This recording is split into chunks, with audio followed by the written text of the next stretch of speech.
ഉസ്താദുമാരെ നിയമിക്കുന്ന കാര്യത്തിൽ മഹല്ല് ഭാരവാഹികൾ അതീവ ജാഗ്രത പാലിക്കണമെന്ന് സമസ്ത അധ്യക്ഷൻ ജിഫ്രി മുത്തുക്കോയ തങ്ങൾ പറഞ്ഞു.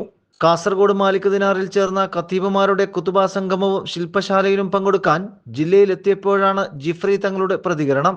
കാസർഗോഡ് പൈക്കയിൽ പള്ളി ഇമാമിന്റെ കാർ കത്തിച്ച സംഭവത്തിൽ പരസ്യ പ്രതികരണത്തിന് ജിഫ്രി തങ്ങൾ തയ്യാറായില്ല. ചാനൽ RBയുടെ ചോദ്യത്തിന് മറുപടിയായി പരസ്യ പ്രതികരണം സ്നേഹപൂർവ്വം നിരസിച്ച തങ്ങൾ വിഷയം ശ്രദ്ധയിൽപ്പെട്ടിട്ടുണ്ടെന്നും ഇത്തരം ക്രിമിനൽ സ്വഭാവമുള്ള ഉസ്താദുമാരെ തിരിച്ചറിയുകയാണ് വേണ്ടതെന്നും പറഞ്ഞു. ഉസ്താദുമാരെ നിയമിക്കുമ്പോൾ അതാത് മഹല്ല് ഭാരവാഹികൾ അതീവ ജാഗ്രത പാലിക്കണം. പൈക്കയിൽ നടന്ന സംഭവത്തിൽ പ്രതിയായ അബൂബക്കർ സമസ്തയുടെ MSR എങ്ങനെ സംഘടിപ്പിച്ചു എന്നതിലാണ് ആശങ്ക. MSR നൽകാൻ ശുപാർശ ചെയ്യുന്നവർ കൂടുതൽ ജാഗ്രത പാലിക്കേണ്ടതുണ്ട്. കേസിൽ പ്രതിയാവുകയും ജയിലിൽ കിടക്കുകയും ചെയ്യുന്ന അബൂബക്കറിന്റെ MSR മരവിപ്പിക്കാൻ നിർദ്ദേശം നൽകിയതായും ജിഫ്രി തങ്ങൾ ചാനൽ RBയോട് പറഞ്ഞു. വ്യാജന്മാർ എല്ലാ മേഖലയിലുമുണ്ട്.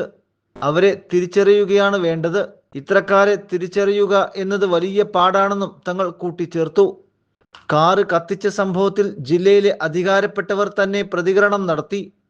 തുടർന്നുള്ള കാര്യങ്ങൾ പരിശോധിച്ച് നടപടി സ്വീകരിക്കുമെന്നും തങ്ങൾ വ്യക്തമാക്കി.